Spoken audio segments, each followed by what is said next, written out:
জিও কসমসের জ্ঞান পিপাসু বন্ধুদের আজকের ভিডিওতে স্বাগত জানাই। আজকের ভিডিওতে আমরা অদ্ভুত ইন্টারেস্টিং তিনটি কসমিক ইভেন্ট সম্পর্কে জেনে নেব, যেগুলি এই জুন মাসেই হতে চলেছে।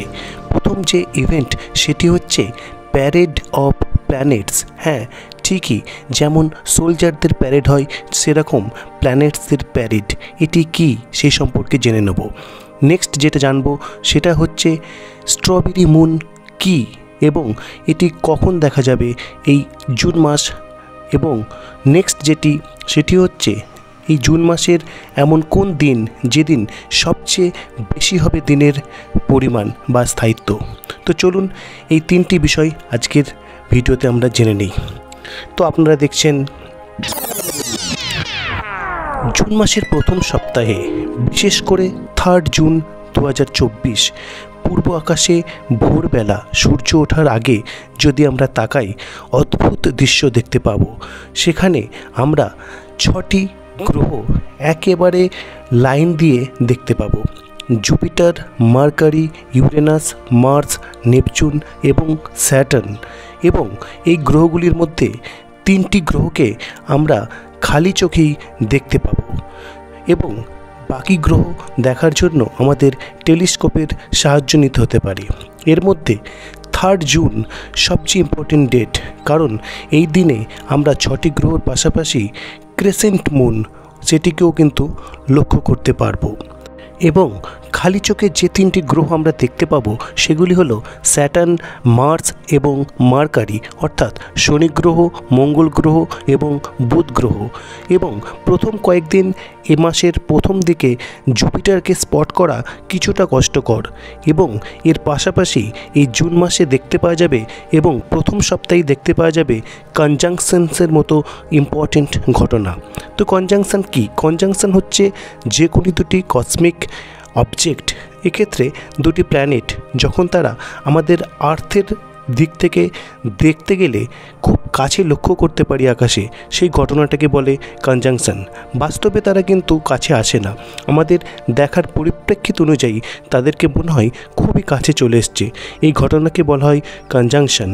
এবং এই ধরনের কনজাংশন দেখা যাবে জুন 3, অর্থাৎ জুন মাসের 3 তারিখে, যেদিন মার্স এবং মুন কনজাংশন স্টেটে দেখতে পাওয়া যাবে। এবং মার্সকে ম্যাগনিটিউড 1.08-এ দেখতে পাওয়া যাবে এই দিনে।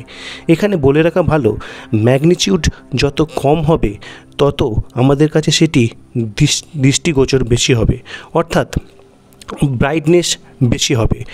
যেমন ম্যাগনিটিউড 6 পর্যন্ত হিউম্যান আই দেখতে পারে, তার বেশি ম্যাগনিটিউড থাকলে হিউম্যান আইয়ের সেটি দেখা অসম্ভব হয়ে যায়। অর্থাৎ যত ম্যাগনিটিউড কম হবে তত ব্রাইটনেস বেশি হবে। তো নেক্সট সেটি হচ্ছে জুন মাসের 4 তারিখ। এই দিনে জুপিটার এবং মার্কারি এই দুটি প্ল্যানেটকে কনজাংশন স্টেটে দেখতে পাওয়া যাবে এবং এরা দিগন্ত রেখার খুব কাছে থাকবে, সুতরাং এদেরকে দেখাটা একটু কষ্টসাধ্য।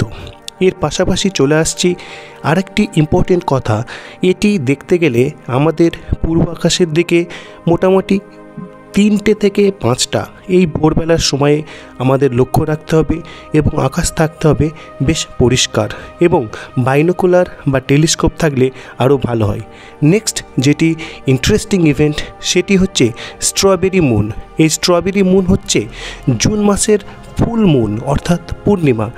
এই জুন মাসের ফুল মুনকে স্ট্রবেরি মুন বলা হয়, কারণ বন্য স্ট্রবেরি, যেটি আমেরিকার যে ওয়াইল্ড যে ট্রাইব রয়েছেন তারা এই সময় সেগুলোকে কালেকশন করেন, কারণ এই সময় সেই যে ওয়াইল্ড স্ট্রবেরি সেটি পেকে যায় এবং পাকতে শুরু করে বা পেকে যায় বলা যেতে পারে।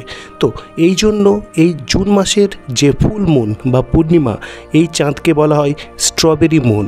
এবং এখানে খুব ইন্টারেস্টিং একটি কথা, 20 বছর অন্তর এই যে স্ট্রবেরি মুন সেটি সামার সলিসিটাইজ, অর্থাৎ কর্কট সংক্রান্তির কাছে সেই দিনে সংগঠিত হয়। এবং এবছরের যে কর্কট সংক্রান্তি, যেটি 21শে জুন 2024 সংগঠিত হবে, সেই দিনে লক্ষ্য করা যাবে উত্তর গোলার্ধে সবচেয়ে বেশি পরিমাণ দিনের স্থায়িত্ব, এবং ঠিক বিপরীত ঘটনা ঘটবে দক্ষিণ গোলার্ধের ক্ষেত্রে।